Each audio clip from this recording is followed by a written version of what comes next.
Gabriela Bierin es psicóloga de niños, niñas, de adolescentes, y queremos tratar hoy un tema muy importante que tiene que ver con la sexualidad y hablar de sexo con nuestros hijos. ¿Cómo estás, Gaby? Gracias por venir. Bien, gracias. Gracias Bueno, por la invitación. En principio, una mirada general sobre el tema y después quiero hacerte preguntas muy puntuales y hasta incluso pueden resultar incómodas en la vida cotidiana que tenemos con nuestros hijos. En general, los papás casi siempre nos resulta incómodo. Totalmente.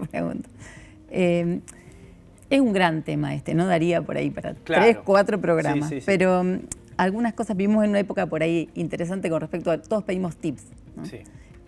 Me parece que es importante aclarar que la sexualidad comienza desde el nacimiento. No es que un día lo sentamos al niño o a la niña a comenzar a hablarle de sexualidad, sino que esto es desde que nacen, que empiezan a tener marcas y que el niño y la niña tienen esta sexualidad desde su nacimiento, ¿no?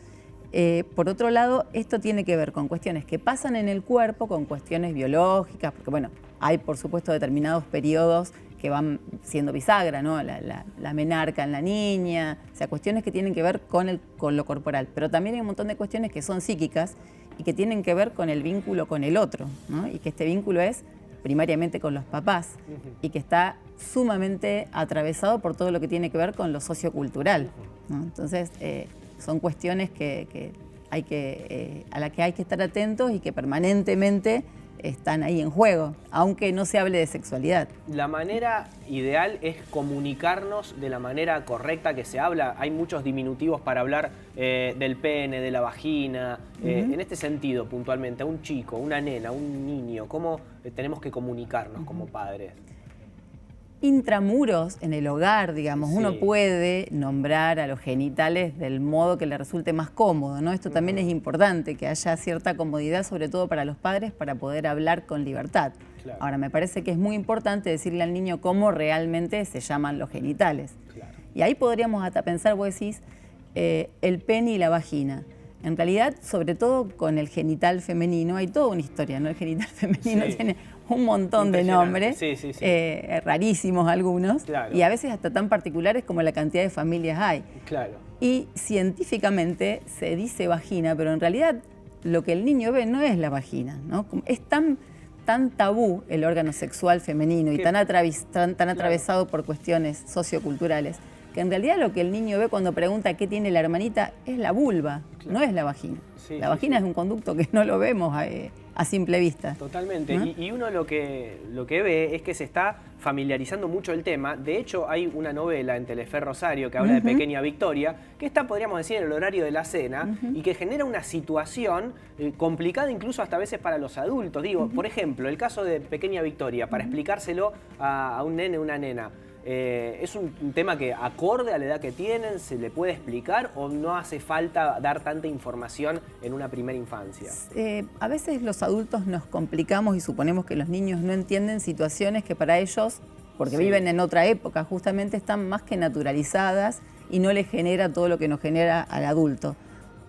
Es importante contestar lo que el niño pregunta, digamos. No estaría Claro, bueno perfecto. sentarse a ver Pequeña Victoria y empezar a explicar sin que el niño pregunte. Exacto. Cuando pregunta, contestar puntualmente lo que está preguntando, ¿no? Buen a veces consejo. nosotros empezamos a elucumbrar y a ir mucho más lejos que lo que en realidad el niño o la niña está preguntando. Perfecto. Responder la pregunta, no explicar de más. Si La no pregunta, y no es toca. muy importante, y además tiene que ver con el ABC de la crianza y de la paternidad, Sí. de la maternidad, contestar con la verdad, siempre, no solamente en cuestiones de sexualidad, siempre.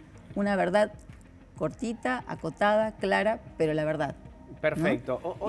Sí, dale. No, y continúa. con respecto a la sexualidad, casi siempre lo que más miedo tenemos los papás que nos pregunten es sobre el acto sexual, sobre el coito. Eso. Y en general pasa muchísimo tiempo hasta que el niño pregunta eso. Una de las preguntas más típicas es cómo se hacen los bebés. Y en realidad el niño no está preguntando sobre el coito puntualmente. Ahí uno puede explicar el encuentro de la semillita del papá con la semillita de la mamá, con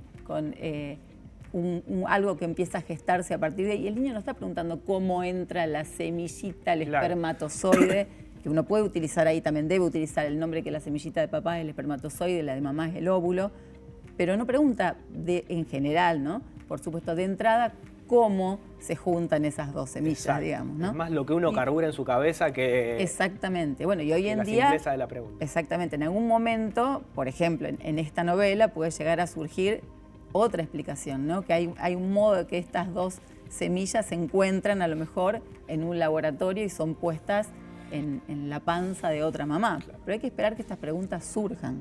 Y es Perfecto. sumamente importante contestar con la verdad, porque además es un modo de poder filtrar toda la información que circula. Porque hoy en día, hace unos años atrás, cuando yo era chica, tenía una duda sobre sexualidad y a lo mejor iba a buscar en un diccionario. Hoy los niños aprietan un botón Y aparece todo. y tienen un exceso de información, que también nos pasa a los adultos, digamos. Uno se encuentra con un exceso de información y es muy difícil filtrar qué es cierto y qué no es cierto. Entonces, que los papás sean un referente como para ir a buscar esa verdad es muy importante. Y el niño rápidamente pesquisa cuando se le está diciendo la verdad y cuando no, y vuelve a esa fuente, porque es una fuente confiable. Y si no fue así, obviamente la próxima vez no va a volver, va a buscar por otro lado. La última, Gaby, te hago preguntas, son preguntas incluso que también se hace la gente y me trasladan a mí. ¿Hasta cuándo uno como padre o como madre puede bañarse con sus hijos? Esto es muy particular de cada familia, pero hay un momento, o sea, hay que estar muy atento a qué le genera a uno eso y qué le genera también al niño o a la niña. Hay un momento en el que los niños empiezan a incorporar ciertos diques morales, ¿no? De asco, de vergüenza, de pudor, y uno empieza a detectarlos. Empiezan a ir al baño y cierran la puerta y no quieren que nadie entre, o uno se encuentra de pronto que el niño lo está mirando frente a la desnudez a lo mejor de alguno de los padres de otro modo, o empieza a querer tocar, empieza a preguntar. Esa incomodidad que a uno le genera, y también la mirada por ahí del niño, o la incomodidad que a veces manifiesta el mismo niño, ¿no? Son, digamos, señales frente a las cuales uno debería estar atento y empezar a marcar un poco lo que es la privacidad, que es importante y se aprende en casa también, porque pasa muchas veces que viene un papá, una mamá preocupado porque la seño le dijo que el niño salió en el jardín con el pantalón bajo. Y cuando uno empieza a preguntar, bueno, en casa por ahí no se ha marcado esto de la privacidad, que el cuerpo de uno tiene que salir vestido frente a los otros, que uno no puede estar en cualquier lado exhibiendo sus partes íntimas, ¿no? Esto se trabaja en casa. Pero sí hay un periodo. Estar atento a ese momento. Como para decir, es bastante difícil esto de manejar edades, pero Claro. antes de los 3, 4 años, que en general el niño maneja la desnudez sin registro, Claro. ¿no? La de los otros y la propia. Gaby, te vamos a convocar nuevamente porque son muchas las preguntas que tenemos en relación a esto y hay toda una sociedad que justamente está exhibiendo, mostrando muchas cosas y uno como padre tiene que saber comunicarlo, ¿no? Sí, y me parece que es interesante también que podamos enseñarle a nuestros hijos cuestiones de sexualidad ligadas al placer, ¿no? Mirá. Porque la sexualidad siempre es y ha sido un tabú, pero con toda la cuestión del abuso me parece que está muy ligada a lo feo, a lo nocivo, ¿no? Es re importante que la cuestión del abuso infantil, sexual infantil, se haya visibilizado, pero también no nos olvidemos que educar en una sexualidad saludable hará que nuestros hijos puedan disfrutar de esa sexualidad, ejerciendo sus derechos y respetando los derechos de los demás el día de mañana. Tema pendiente para la próxima salida, agéndatelo, así Vale. lo hacemos. Buenísimo. Vale.